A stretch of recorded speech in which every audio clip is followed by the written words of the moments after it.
Hope for the World Philippines. Actually, this has a U.S. counterpart, and they have a feeding program in Southville, and they gave us this amount last year for the feeding program of the children. One of the phenomena that we have seen here in Southville is malnutrition. You know, so these kids are weighed actually, I think every month or every 2 months, in order to see whether they are actually benefiting from the feeding program. And then also we have a daycare center because, you know, some of these poor people, they have no jobs, or they have intermittent jobs or temporary jobs. And so the Hope for the World Philippines, you know, they gave us 104,600, and it actually pays for 56 pupils in grade school. They even have uniforms. Now they already have, this is just one of their scholars that goes to Adamson. So we have 2 young women who are now on a scholarship program in Adamson, and the Word of Hope is also paying for them at the university. And then this is part of the foundation also, the Bayani ng Sambayanang Filipino Foundation, and they are in 10 relocation sites. Southville is one of the relocation sites. There is a plan actually by the Philippine government to link the north and the south through a railway station or railway system that is being constructed by China. So on the northern part, it's called Northville. On the southern part, it's Southville. And Cabuyao is in the Southville. So there are other relocation sites, like Calauan is another one of them. But we are concentrated in Cabuyao, Laguna. And this is where the Bayani Foundation is actually financing these kids for the daycare center.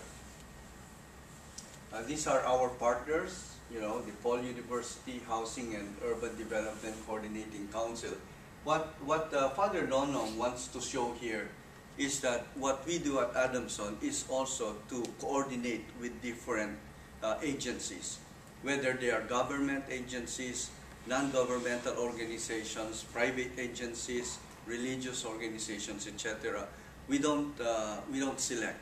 But what we do is we coordinate with everybody, and that in the process, what we also want to show to them is that we sit down with the people.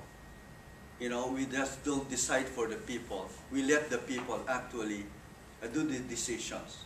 We are there in order to support them. We are there to empower them, but we are not there in order to control their lives. So they have total control. But we are there in order to make our resources available to them so that they can use them for different projects that they have. These are other projects that the Vincentian Center for Social Responsibility is working on. We have dental and medical mission. Then we have the computer literacy program. Now this is one of the computer laboratories in Adamson University.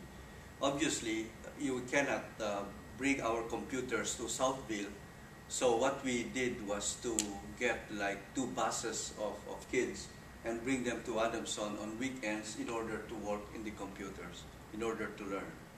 Unfortunately, during the flooding, this was one of the computer laboratories that was damaged. And then we have the adult computer literacy program. What is interesting here is that even if they are older people, they are still interested to learn. You know, some of them do not even know how to read and write. But, you know, with the computer, they are learning how to do that. Then we have also para-counselors. This is Father Nonong, this is Father Budoy. I think, if I'm not mistaken, this is in Payatas, where our guidance counselors were helping the other members of the community in counseling. right now, for instance, there is a need for a lot of counselors for those who were victims of the flood, because some of them have been traumatized, especially kids. So you need to talk to them in order to help them get on with their lives. Then English proficiency program, because we realized that, unless they can speak English and write in English, they would always be behind, English being an international language. So we bring them to Adamson University. This is one of our laboratories for speech, where they can learn how to speak in English. This is Webcasting. I think you know who this is, one of our professors in psychology. We even started there to train the young people to do their own newsletters, so that they have a newsletter in the community. I think they write basically in Tagalog, in Filipino, for the community and outside of the community, so that they can share their experiences, they can make like announcements, etc. So this is writing class that they have in Adamson, and it is on weekends, and professors who do it are actually volunteers of the program. The Arnis Training, Arnis is actually a native Filipino self-defense program, and they use sticks. But here, I think they are using it more as an exercise rather than for self-defense. And then during summer, they have the sports fest. And personality development, Lizal Villanueva is actually one of the directors of our program in Adamson. She's in charge of our fundraising program. But Lizal Villanueva actually was one of the contestants in the Mrs. Philippines. And she won, I think, one of the runner-ups and the Binibining Filipinas many years ago. She's an Adamsonian from grade school until PhD. And then we have also seminars on entrepreneurship and cooperatives, so that they can understand what they are doing. Eventually, we would like to move out of this community, so that but we want to help them in such a way that they can fend for themselves.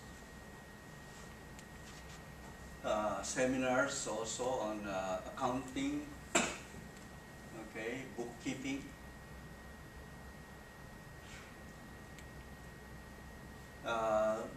This was in Adamson, the creek in Adamson.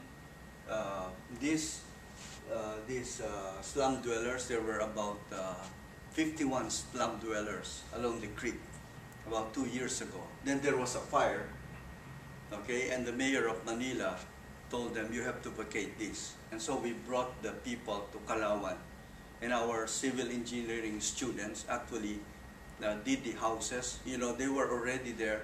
The government built them several years ago, but they needed to be remodeled and refurbished and painted. So our civil engineering students went there in order to rehabilitate the houses. So now the Estero, the creek, is totally empty of dwellers. Now during the recent flooding, this overflowed. So I will show you later on. This overflowed, and the water actually went to Adamson. We also taught them solid waste management, because this is one of the problems in the Philippines, how to dump waste. And then we have relief operations. Okay, so that's it. That's what we do basically in the Vincentian Center for Social Responsibility.